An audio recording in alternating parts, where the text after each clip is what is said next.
This is so infuriating. I don't even know what to do. I don't even know if I care what the process is that these judges are arriving at. Whatever it is, it's flawed. I can tell you that much. These people, they really are mentally ill. And I know we've said that on the right for a very long time. It's a mental disorder and whatnot. But there is something chemically, I don't know, I'm not a psychiatrist. There's something wrong with these people. Joining me now, Donald Trump Jr., host of Triggered with Don Jr. on Rumble, which I hear is killing it, unsurprisingly. Don, I know you get humor out of this stuff. Do you ever just sit back and marvel Jesse, because at the it's insanity of these people? No, I mean, I shouldn't get humor out of it. It's so ridiculous, but it's there every day. I mean, he shouldn't be able to get. Don't forget what he's neglecting to mention is that the original number when they tried to do the $463 million, just so we understand, 2/3 of that 6 months ago was ruled out by the appellate court, like by the next level up. And the judge just decided to ignore that because they understand that if you bond something, you pay points in, you pay points out, you pay for it. So if the number's higher, even if it's based on nothing, even if it all gets overturned later on, that money's gone forever. That could cost you $50 million just like that. It's like a tax, right? You never get it back, even if you win everything. So when we talk about this being a lawfare, when you talk about it just trying to be penalizing your political opponents, that's all this is. So the appellate division rules that, hey, we already ruled that 6 months ago, 2/3 of this judgment is out. The other stuff is still out for appeal. You still have to bond that. So you're paying points no matter what, even if it gets turned away when their star witness, don't forget, is Deutsche Bank, a $1 trillion institution that said, we were paid back in full. Trump never missed a payment. We wanted to do more business with Trump. We made hundreds of millions with Trump. We actually used them as a feather in our cap to get other real estate business from other people. No, you're a victim. No, we aren't. We want to do more. No, you're shush, Jesse. You're a victim. It's absolute insanity. This is the stuff that would make the Bolsheviks blush. Don, it came out that they reduced it, right? And I saw everyone on the right celebrating. They reduced it down to 175 million. And I understand the sentiment. It's better than it was before. But I went off on this on my radio show last night. How are we celebrating the fact that they're fining the Republican nominee $175 million, only $175 million when the number, as you just pointed out, should be zero? This isn't a win. It's not as bad of a loss, but this isn't some win. This is third world dictator stuff. Yeah, well, I mean, to be clear, it's 175 million that you got to put up for bond, right? So that number, it's not the final judgment per se. That's what you have to ensure in case the judgment is there. The reality that they put monitors in place, all these sorts of things, like there shouldn't be anything. There should be nothing for a bond. You're still playing out in the appellate court. Because as I said, if you do put a bond, you pay for that today. That's a sunk cost. That is gone forever. So if we win in the appellate division over, the coming months or probably years, the way this drags out, you never get that bond payment back. You don't get the ridiculous, legal fees back. That's millions in burn rate per month. So again, they don't care. It's why they want to throw 12 different things at a wall, hoping something sticks, because New York State, Letitia James, they're playing with house money, right? They're playing with New York State taxpayer money. If they lose, if it goes forever, it doesn't matter. They've shown that they don't care about the people of New York, as evidenced by the fact that they've literally had to call in the National Guard to guard people on the subways because migrants are just randomly going around killing people.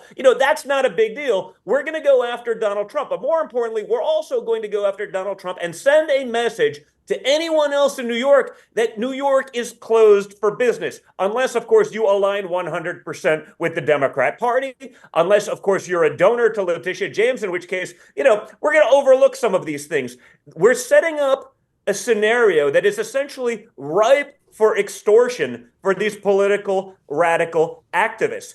Any business, multi-billion-dollar business in New York, that the AG is going to come in years later and say, you know what, we don't like that transaction. We think that someone was taken advantage of, even if there's no aggrieved parties, even if there's no complaints. And, hey, if you don't donate millions to my campaign, we're going to unravel these deals after the fact. It's absolute insanity. It's dystopian lunacy. Don, between the business environment that you just talked about, and many people are talking about this now, business people who aren't part of Trump's campaign, hey, why would I do business there? Between the crime, we just had a 31-year-old NYPD cop, father of a young baby, husband gunned down, freaking awful, freaking sad. With all the stuff going on, it's wild to watch America divide the way it is, meaning the blue areas are just turning into hell. And I love New York City, Don. Every time I go, it puts a smile on my face. I adore that town. And every time I go, I watch it go down and down and down. I'm stepping over hobo pee. It's just a disgusting disaster every time I go there now. And the country's turning into wonderful places and dumps, and it sucks. Yeah, listen, hey, my father changed the skyline of New York. It was my home for 40-something years. And, I moved to Florida. And literally, if you told me I could never go back to New York City again, like as my home for 43 years, whatever it was, I'm fine. I could care less. That's how bad it's gotten.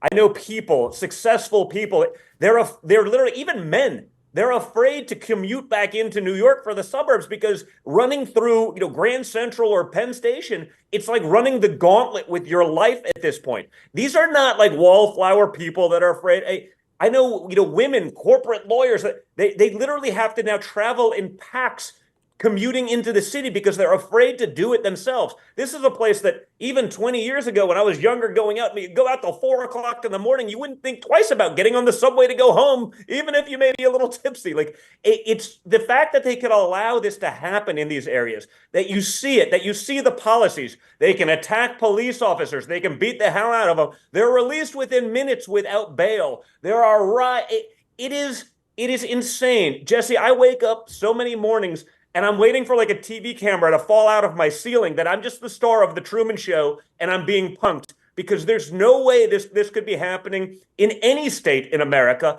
or the United States of America or any part of civilized society at this point. And yet here we are.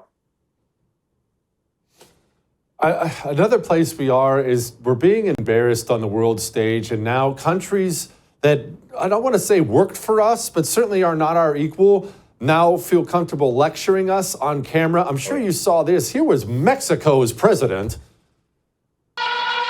With the ear of the White House, President Lopez Obrador proposed his fix, that the United States commit $20 billion a year to poor countries in Latin America and the Caribbean, lift sanctions on Venezuela, end the Cuban embargo, and legalize millions of law-abiding Mexicans living in the U.S.